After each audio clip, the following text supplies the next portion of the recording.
parlait tout à l'heure de la promiscuité, il faudrait parler aussi de l'assimilation. Le pape François,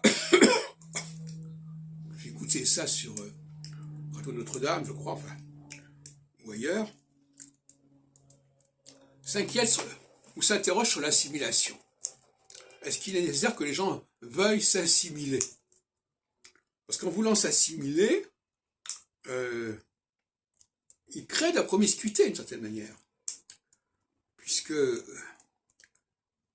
ils veulent nier les différences. Ils nient les différences. Et la promiscuité, c'est la négation des différences. Dans les transports en commun, il y a la promiscuité, mais on ne veut pas en parler. On ne veut pas en entendre parler. Et par conséquent, on est dans le déni de différence. Ça arrange bien de dire qu'il n'y a pas de différence. Le pape François a raison. Il n'y a pas à forcer les gens à être comme nous, ou inversement. Et par conséquent, ça veut dire qu'il faut ménager des espaces différents, des temps différents éventuellement, ce qui a toujours été jugé comme scandaleux à différents moments. Comment peut-on dire, voilà, que tel groupe doit vivre à tel endroit et tel autre. L'autre jour, je parlais des trains italiens qui prévoient tout simplement qu'il y a des voitures Silencio et des voitures Allegro. Bon ben, voilà.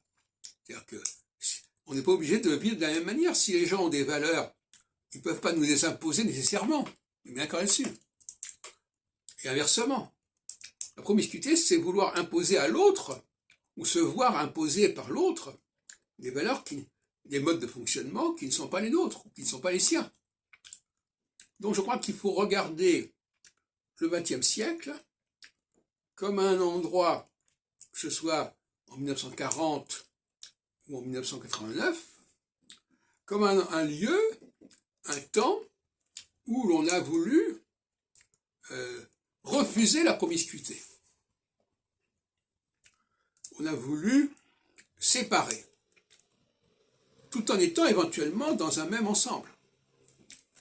Et certaines erreurs qui ont été commises ont été, paradoxalement, non pas dans le refus de la promiscuité, mais dans la volonté d'imposer la promiscuité.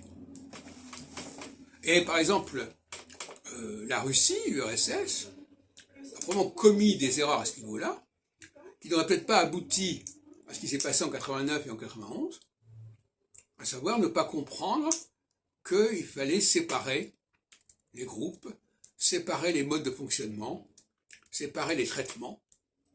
Et en voulant unifier tout cela, eh bien, ça provoque une explosion, sinon une implosion.